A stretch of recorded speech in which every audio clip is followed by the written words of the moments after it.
E aí, pessoal, bom dia ainda, né? Bom dia para boa tarde. Quero dizer que eu estou muito feliz de estar aqui, dando continuidade a essa mesa. Fernandinha continua comigo, não é, Fernanda? A gente continua junto. Tem mais 2 mesas ainda para a gente discutir. Dessa vez nós temos um convidado que é o Felipe e uma convidada que é a Juliana. Eu não vou apresentá-los, eles vão e elas vão se apresentar, tá certo? Mas a gente está dando continuidade ao debate. Então, começamos. O Ju? Então, boa tarde, que eu acho que já é meio-dia. Meu nome é Juliana, eu sou assessora de programas da Gestos, né, que é uma organização não governamental daqui do Recife, que trabalha com a questão do HIV, mas aí, claro, não tem como não discutir gênero, direitos sexuais reprodutivos e várias outras questões ligadas à orientação sexual e identidade de gênero. Sou advogada de formação e me dedico muito nessas questões de gênero, de violência também.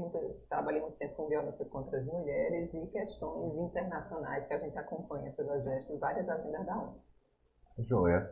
Felipe? Boa tarde, pessoal. Espero que vocês estejam bem. Me chamo Felipe Pignoli, sou advogado familiarista, sou mestrando em Direito, sou representante da Abraf Pernambuco, também sou conselheiro municipal aqui do Recife. E estou muito grato pelo convite. Espero que a gente tenha um debate muito produtivo nessa data que é tão importante, 17 de maio. Seja bem-vindo, seja bem-vinda. Fernandinha, quer falar de novo? Não. Estou melhor, a professora da escola.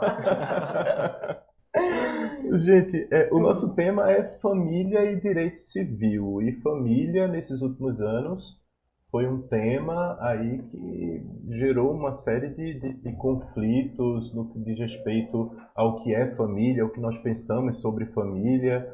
É óbvio que essa mesa tem um consenso do que é família. Eu sou família, você é família, Felipe é família, Fernanda é família. Mas qual é a grande questão de falar sobre família homoafetiva? Qual é a grande questão em considerar casais homoafetivos como família? O que acontece? Eu acho que o que a gente está vivendo, na verdade, é uma ação bastante reacionária em relação a alguns avanços que aconteceram nas últimas décadas, mas principalmente nos últimos 10, 15 anos no Brasil, de reconhecimentos formais de que existem outros arranjos familiares, além daquele que é propagado tradicionalmente, a família heteronormativa, com o pai, uma mãe e aí as crianças.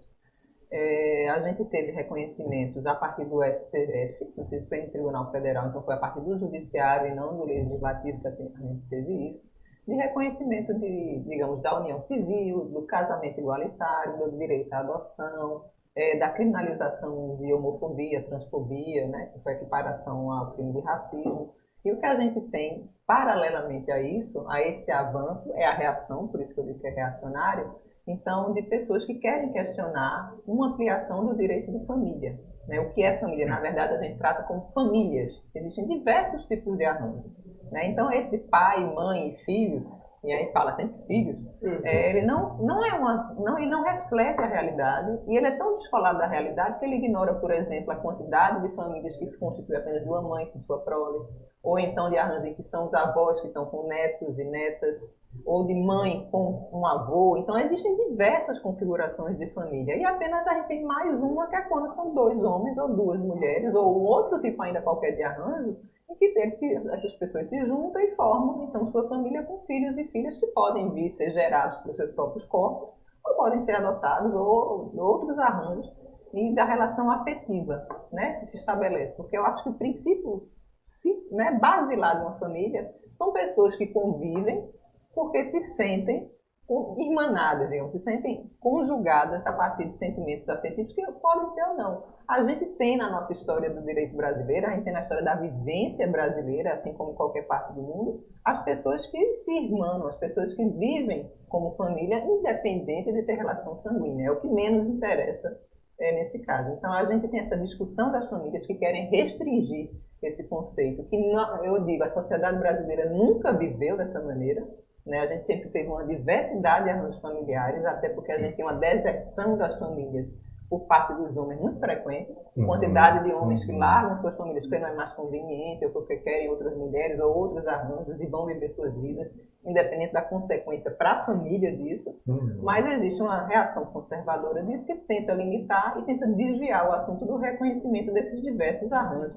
pensando na população homossexual, na população bissexual, na população LGBT de uma maneira geral, e que acaba também prejudicando esses outros arranjos tão comuns que eles querem defender, que é das mães que vivem de maneira solteira, que as mães que são chefes de família, dos avós que cuidam dos seus netos, e de uma diversidade de ações. Então, são pessoas que estão desviadas do que realmente interessa e que ignoram também a extensão de suas ações. Ignoram outros arranjos familiares que já existem, que não seria o foco delas, e ignoram também a violência, a discriminação e o preconceito que é gerado quando você levanta esse tipo de discussão reacionária. Certo. Então, digamos que essa discussão reacionária cabe dentro do que a gente está discutindo sobre LGBTfobia. Claro que cabe, porque é uma negação disso, não só da negação da realidade fática, ou seja, do que é que a gente vive, do que é que existe e do que a lei já permite, e também uma negação do direito à dignidade, do direito ao livre viver, que todas as pessoas têm, inclusive a população LGBT. Claro, claro. Felipe, você quer falar, mas eu vou te fazer uma pergunta, mas vamos lá. Não, mas Juliana foi perfeita na colocação em relação aos arranjos familiares. Pode fazer a pergunta. Felipe, eu queria te fazer uma pergunta sobre... Você é pai, Sim, não é isso? sim. Você é pai, eu também sou pai, e eu tenho uma vivência sobre ser um pai. Eu e meu filho moramos sozinhos, eu e a mãe dele, nós temos uma guarda compartilhada em regime de alternância, então ele passa uma semana com a mãe e uma semana comigo. Mas eu tenho tido uma experiência bem diferente da experiência que eu tive quando eu era casado com ela, quando nós éramos casados, né? Todo lugar que eu chego com o meu filho, as pessoas perguntam: e cadê a mãe? E a mãe dele, sabe? É como se ser pai não fosse suficiente. E eu queria escutar um pouco da tua experiência sobre paternidade. Eu acho que é legal falar sobre a nossa experiência pessoal também. Como é a tua experiência em ser pai? Em serem pais, né? São Eu dois acredito pais. que a paternagem, ela é sempre um desafio e ninguém está preparado para ser pai ou mãe. Então, quando a gente se depara com a paternagem, a gente não sabe o que é que vai acontecer lá na frente, principalmente quando a gente está falando de um casal homossexual, né? Então, tem essa questão. Mas e a mãe? Né? Essa ausência, né, do binarismo é algo que incomoda muito a sociedade, porque a sociedade está acostumada, né? Então, uma questão cômoda em encontrar a figura paterna e a figura materna, quando na verdade essa não é a realidade. A Juliana bem falou, se vocês forem ver a quantidade de registros de crianças sem a figura paterna, é algo assim gritante, e a cada dia vai aumentando. Sim. Então, assim, o desafio que a gente enfrenta na sociedade é exatamente essa discussão do binarismo, que deve estar presente, porém a gente esquece que, por causa desse binarismo, a gente acaba desenvolvendo a questão da maternagem e da paternagem. Então, você como homem, cis, gay, você pode desenvolver também a maternagem, né? A maternagem que o binarismo impõe, que é exatamente essa figura feminina de cuidado, de como se a paternagem não pudesse ser dessa forma, né? Então, a gente está acostumado a identificar aquele pai que é um pai mais... pode ser presente, mas é aquele pai mais bruto, aquele pai que vai levar o filho para o jogo de futebol, né? Então, quando na verdade a paternagem ela pode ser de outra forma, né? Eu acho que o que a gente precisa falar é da responsabilidade parental que todas as pessoas precisam ter, independente de ser um homem ou uma mulher, ou dois homens e duas mulheres, né? A gente precisa identificar como essa criança ela vai ser formada para não repetir e não reproduzir esses preconceitos. Porém, a própria sociedade impõe para essa criança que é filha ou filho de casais homoafetivos um preconceito maior. Então, ela de fato sofre uma carga, mas não pelos seus pais, sim pela sociedade que vai impor. Então, por exemplo, se a gente for para o ambiente educacional mesmo, tem muita discussão sobre o Dia das Mães, o Dia dos Pais, porém a gente esquece. E o Dia da Família, né, que sofreu também, né, uma certa repressão, assim, especialmente dentro das escolas mais conservadoras, né, de que tipo de celebração é essa que vai existir dentro da escola, né, que tipo de famílias é essa que a gente vai estar celebrando, e na maioria das vezes reforçando um arranjo familiar que a gente já conhece que é o tradicional, né, onde era o espaço para a gente dar visibilidade a outros arranjos. Não tem problema a gente discutir o Dia das Mães.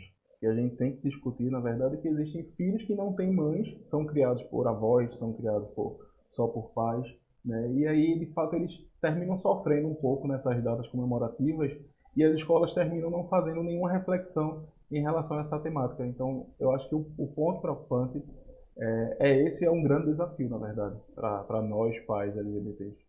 Sim, eu me sinto muito representado, né? Porque eu acompanho o Felipe nas redes sociais e acompanhando eu fico, poxa vida, eu também sou pai e eu me sinto assim, sabe? E para a gente entrar na próxima pergunta, teve uma situação bem engraçada. Estávamos eu e meu filho na piscina do condomínio, assim, tomando banho e tudo. E umas crianças chegaram para ele e falaram assim, olha, tua mãe deixa tu ficar até essa hora na piscina? E ele virou bem sério, assim, meu filho é bem abusado. Ele virou assim bem sério e falou, a minha casa é uma cooperativa. E aqui moramos o meu pai e eu. E quem manda na nossa casa é o meu pai e eu. A minha mãe não manda na nossa casa, ela manda na casa dela. E aí as crianças ficaram assim, bem assustadas, sabe? Eu percebi que os pais também. Então isso gerou um certo desconforto. As pessoas não conseguem compreender esse arranjo familiar, onde existem... são dois meninos, né? Eu e o meu filho. E desde pequeno, ele tem 5 anos hoje, mas desde pequeno a gente conversa sobre isso. A nossa casa é uma cooperativa, nós decidimos juntos, ele decide junto comigo, ele decide até a hora que ele vai tomar banho, sabe? Então, essa decisão ela é muito coletiva. Então, cabe um pouco nisso do arranjo familiar. Que arranjo familiar é esse? Que construção familiar é essa? E que direitos essas pessoas que vivem em outros arranjos familiares, eles têm, né? Qual foi o avanço no direito civil voltado para famílias? E vamos falar agora de famílias homoafetivas, né? Já que o tema central do dia é esse. Vamos lá. Em 2011, tivemos o julgamento da ADPF 132 e da ADI 4277. Né, que reconheceu as uniões homoafetivas nas mesmas formalidades da união estável heteroafetiva. Em 2013, tivemos a resolução 175 do CNJ, que possibilitou a conversão dessa união homoafetiva em casamento. Né? Então, a perspectiva que a gente tem que identificar, primeiro eu faço um questionamento em que no Congresso Nacional, todos os projetos voltados para LGBT, eles são, de certa forma, travados ou engavetados ou não discutidos justamente por causa do viés conservador que a gente tem na esfera representativa. Né? E aí tem uma crise de representatividade em relação a nós LGBTs. Mas por quê? Porque dificilmente você vai identificar um LGBT ou principalmente uma pessoa trans em espaços de poder, principalmente em espaços de representatividade da população através do voto. Então, esses projetos, de certa forma, eles são travados. Então, temos uma omissão do legislativo em relação a matérias que são essenciais, são matérias comuns, casamento, adoção, direitos previdenciários em relação a LGBT, e aí a gente tem um protagonismo do judiciário a partir da inquietação da própria sociedade em relação ao que a gente faz para a gente ter a nossa união estável, o nosso casamento reconhecido. Mas a partir daí tivemos o reconhecimento e a partir desse reconhecimento tivemos diversos outros direitos, como por exemplo a questão da adoção, que antes você poderia fazer uma adoção solo, mas se fosse um casal homossexual, eu não gosto muito de utilizar o termo homoafetivo, porque eu identifico a partir da análise crítica do discurso que a questão do homoafetivo é você tentar trazer um eufemismo em relação a um casal homossexual. Sim, né? Quando a gente fala de casais heterossexuais, a gente diz casais heterossexuais, não casais heteroafetivos. Exatamente. É como se é afeto. Então, já que é afeto, vamos reconhecer. Mas eu acredito como uma forma estratégica, né, até para o julgamento, para a questão ser aprovada, foi utilizado. Né? Mas, passado esse relato, é interessante a gente ver nessa perspectiva, porque a partir do reconhecimento da união estável, da união homoafetiva, tivemos diversos outros direitos, né? Adoção por casais, direitos previdenciários, questão sucessória, que é importantíssimo. Imagine você viver com seu companheiro durante anos e aí essa pessoa vem a falecer e para quem vai ficar todo aquele patrimônio que foi construído, que está só no nome daquela pessoa que faleceu. Foi construído junto, né? Exatamente. Então, geralmente ficaria para a própria família, que na maioria das vezes é a primeira a reproduzir o preconceito, né? Então, foi um avanço muito grande, muito considerável em relação a isso, a todos os direitos civis, de uma forma geral, das pessoas LGBTQIA+. A partir do momento que o casamento foi reconhecido e aí é equiparado, então você começa a ter direitos a todos os outros direitos decorrentes dele.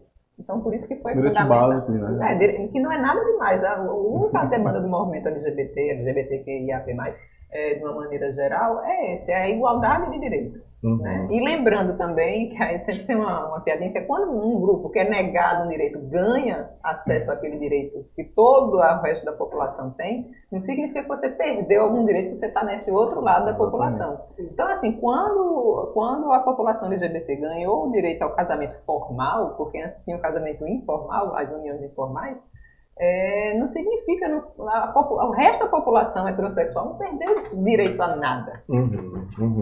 Né? Nada que não tivesse. Então, a única coisa que tinha era o direito a discriminar informal, e aí formalmente eles não podem. Informalmente acontece demais no nosso dia a dia. Mas não. Então, eu acho que é por isso. É tão valiosa, né? Para perder um negócio desse, a gente tem que estar feliz de ter perdido um negócio desse. Espero que nunca volte, ninguém nunca se orgulhe disso existir. Mas é isso, é do reconhecimento de direitos iguais, e a decorrência do reconhecimento do STF se você tem direito ao casamento, se você tem o casamento, você tem direito a todos aqueles direitos que vêm junto do casamento. Nem que você tenha que entrar na justiça para reconhecimento de alguma coisa ou de outra. Porque a gente, infelizmente, vive...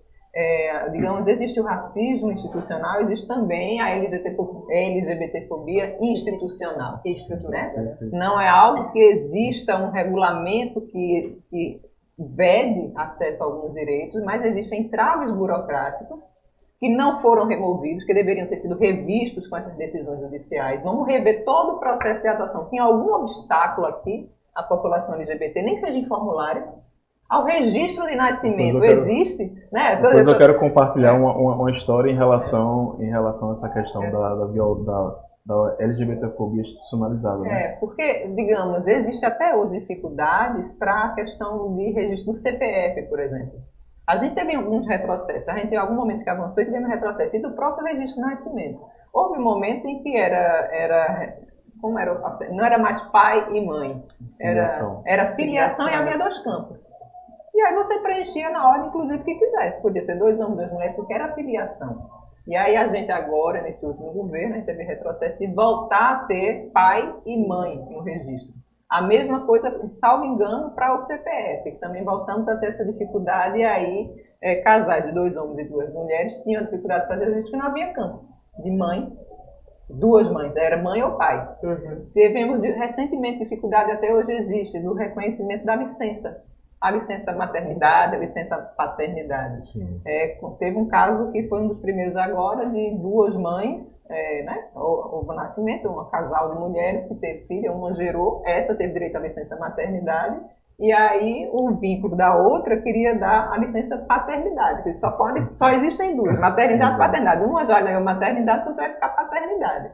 5 dias ao invés de 6 meses. E como é que ela iria fazer o vínculo com a outra criança? Até porque ela não tinha feito a gestação e também não estava amamentando. Ela tinha que criar esse vínculo de uma outra maneira e dar o suporte. Ela era mãe. Por que ela iria ganhar uma licença paternidade? Então, a gente tem diversos ainda institutos em que a gente tem que fazer uma revisão de conceitos, inclusive acabar com essa paternidade de 5 dias, porque é um absurdo. É um absurdo, né? É uma instituição realmente da falta de envolvimento de homens, né, nesse processo. E de várias outras questões burocráticas que vão levar o acesso àquele direito para além da prática individual. Porque a gente tem diferenças burocráticas, como eu disse, de formulários a preencher, de prazos, de coisas para acontecer, e a gente também tem a violência sofrida por funcionários e funcionárias que vão atender nesses espaços sem preconceito com a população LGBT, e aí fazem expressar esse seu preconceito na sua função pública, principalmente na função pública. Na privada também acontece, mas aí eu posso exigir como cidadã, eu quero pelo menos que o espaço público respeite as normas da Constituição. Então é bem comum, por exemplo, não respeito ao nome social na população trans. A gente atende nas gestos várias pessoas trans. E aí é bem comum que ela informa o seu nome social, está no formulário o nome social, e quando vai chamar para o atendimento de saúde, diz o nome que está no registro civil que ainda não foi retificado. E a pessoa, ela se sente invadida, violada e tem até vergonha. Várias deixaram de ser atendidas depois de esperar a manhã toda, e de vários meses por uma consulta, porque era para chamar por um nome e chama pelo outro. E todo mundo fica olhando para ver quem é aquela pessoa. A pessoa tem vergonha de se levantar e se ausenta e perde aquela consulta. Dá um impacto, inclusive, na saúde. Para além da saúde mental, da violação, da privacidade, da dignidade dessa pessoa, também tem impacto e repercussões na saúde. Né? Principalmente quando a gente está falando da Jéssica, a gente trabalha com pessoas com HIV e tem que fazer suas consultas regulares e tem que ter acesso à sua medicação antirretroviral. Então, a gente tem diversos desafios ainda, para além dessa decisão judicial que dá a igualdade, mas é de fazer uma igualdade material, que a gente chama, que é da vida. Não é só a formalidade, mas para na vida e no dia a dia realmente não haver essa diferença. Eu acho que nós, LGBTs, não passamos despercebidos em nenhum lugar. Não. Né? Mesmo se você sendo cis ou trans, enfim, porque a gente estava conversando sobre essa questão da violência institucional, e aí eu vou pedir permissão para compartilhar uma pequena história que a gente nunca compartilhou de forma pública, até porque foi recente, mas, enfim, já está no Ministério Público Federal, enfim. Vamos retirar o passaporte do nosso filho, né? Ele tem 11 anos. Quando chega lá, a atendente olha para a gente assim, olha para ele e faz: você mudou, vocês estão com ele há quanto tempo? Primeiro, qual a necessidade dessa pergunta? A segunda pergunta: qual era o nome dele anterior? Nossa! Aí eu disse: certo, qual a necessidade? Eu não estou entendendo. Aqui está a certidão do nascimento dele, a filiação: Felipe Vignoli, Maxwell Vignoli, Gabriel Nascimento Vignoli. O que é que você precisa mais saber? Não, eu preciso saber o nome dele anterior. Ele mudou recente? Eu falei: ele foi adotado. Né? Quando você adota uma criança, há a mudança de filiação. Então é como se aquela criança que existia antes sumisse e a partir de agora é uma nova história, uma nova família, uma nova filiação, um novo nome.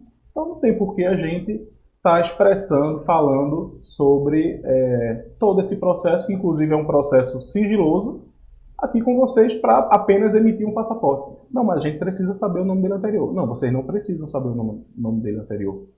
Aí nisso vai até o gerente chama a gente: não, é porque a gente precisa da certidão de inteiro teor de nascimento dele. Eu falei: mas qual a necessidade? Não, porque tem uma regulamentação na questão do nome. Ok, vocês precisam. A gente não tem, vai ser complicado para retirar. Certo? Então traga a sentença da adoção, a gente com a certidão do nascimento. Então, assim, até preocupante, porque na hora o nosso filho começou a chorar, a gente ficou mais ainda nervoso com a situação, porque se fosse um casal hétero que tivesse adotado uma criança, vamos dizer que a criança foi adotada com 2 anos. Até 2 anos aquela criança teria um nome. Né? Então, de fato, ela mudou o nome a partir de 2 anos. Ele iria perguntar, ele iria saber se a criança foi adotada, porque não tem nenhum registro em relação a isso. Então, porque para nós, LGBTs, temos que expor essa situação, inclusive colocando uma situação de violência para os nossos filhos. Né? Porque é como se... Eu fiquei pensando assim, será que ele está pensando que o nome dele anterior é o válido ainda em relação ao nome atual? Então esse foi um caso que a gente não sabia que acontecia, mas na hora da emissão do passaporte eles fazem essa distinção para casais LGBTs. E é muito preocupante, porque, por exemplo, se você for um casal branco com uma criança negra, provavelmente eles vão fazer a mesma pergunta, porque eles já vão supor que você adotou aquela criança ou que aquela criança teve um nome anterior. Quando, na verdade, enfim, é algo que a gente já fez um comunicado no Ministério Público Federal e vamos ver aí o que é que vai dar, porque a gente precisa mudar isso, porque é um espaço que a gente está apenas querendo acesso a um documento e aí tem essas barreiras, essa burocracia que eu acho que só quem é LGBT consegue sentir a violação de um direito como esse. Acho que a gente pode começar a falar sobre desafios, né? Porque não tá tudo tão, não está em cima de rosas, embora tantos avanços, mas a gente está tendo ainda um monte de dificuldades, né? A gente esbarra, obviamente, na questão do preconceito. Eu vivo isso muito frequentemente com meu filho é um menino preto do cabelo liso, aí todo mundo chama ele de índio, aí ele faz: papai, eu não tenho índio na minha família, por que me chamam de índio? Ele entende que que a população indígena é etnia, não é a cor da pele. Então a gente esbarra aí numa soma de preconceitos. E quais são os desafios? O que é que a gente tem aí de impacto para poder lidar, não é? O que é que a gente tem de pedreira para poder derrubar? São tantos desafios. A gente está vivendo uma sociedade, como eu disse, muito reacionária.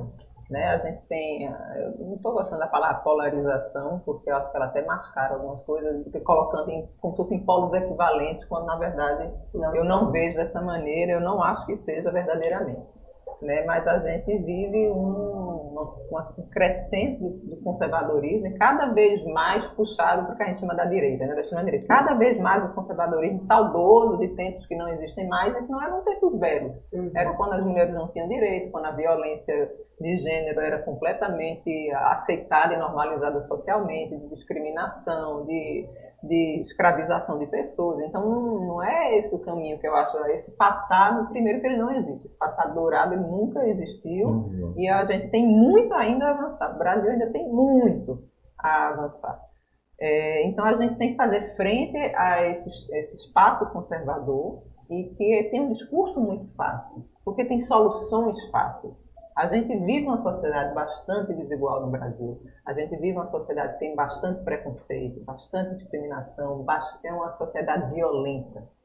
Ela normaliza a violência. A gente pensa em várias maneiras de resolver as coisas e muitas delas perpassam por uma violência, que pode ser simbólica e pode ser factual. Então, a gente tem ainda esse desafio de avançar, e as soluções que são dadas por esse racionalismo, por esse conservadorismo, elas são muito simples. Porque respeitar uma família, voltar para essa família que todo mundo tem, de pai, mãe e filhos, e aí realmente com uma questão de hierarquia estabelecida, que não existe diálogo, não existe conversa, é a regra daquela pessoa ou a rua. A violência se resolve com armas, se resolve com muros fechados, a violência se resolve com você ganhando mais dinheiro, há uma lógica de prosperidade, aquela lógica da prosperidade muito ligada inclusive ao neopentecostal da coisa, que basta você sonhar, você se dedicar, você querer acreditar, ter fé, e você vai conseguir ter sucesso na vida, quando a gente sabe que não é assim, justamente inclusive por ser uma sociedade com muita hierarquia, com muita violência e com muita oligarquia.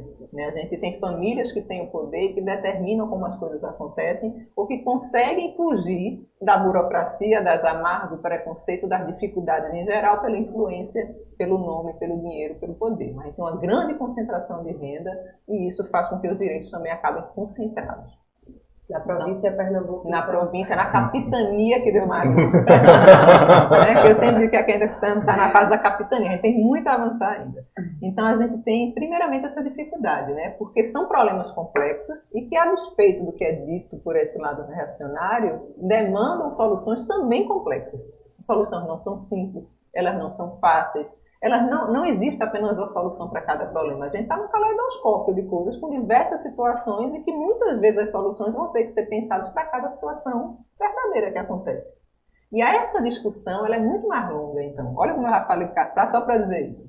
Né? Para você desconstruir que você resolve o problema da criminalidade armando as pessoas, nem que seja porque a arma dá uma sensação de segurança para a pessoa e que ela acha que vai reagir bem, que ela vai funcionar, né? Tem uma lógica aí meio atávica. É para você discutir que você tem que ressocializar, a discutir que você tem que ter igualdade, você tem que acabar com a desigualdade, tem que eliminar a pobreza, tem que dar educação, tem que dar dignidade, tem que dar saúde. E que demanda mais tempo do que ir numa loja comprar uma arma. É uma conversa muito mais longa, que nem todo mundo quer ter, que significa remoção de privilégios, que significa um monte de coisas que a elite não está querendo que aconteça, não está querendo discutir ou quer resolver para si. Porque chega uma hora que os problemas são inevitáveis. Você pode, tem muita violência, vou sair menos de casa, vou ver no condomínio fechado, vou ter um carro blindado, mas tem uma hora que a violência vai chegar. Ela acontece. Então é uma vida muito restrita e sua solução não pode ser pegar um avião e ir para a Europa todo dia. Então as pessoas começam a se incomodar.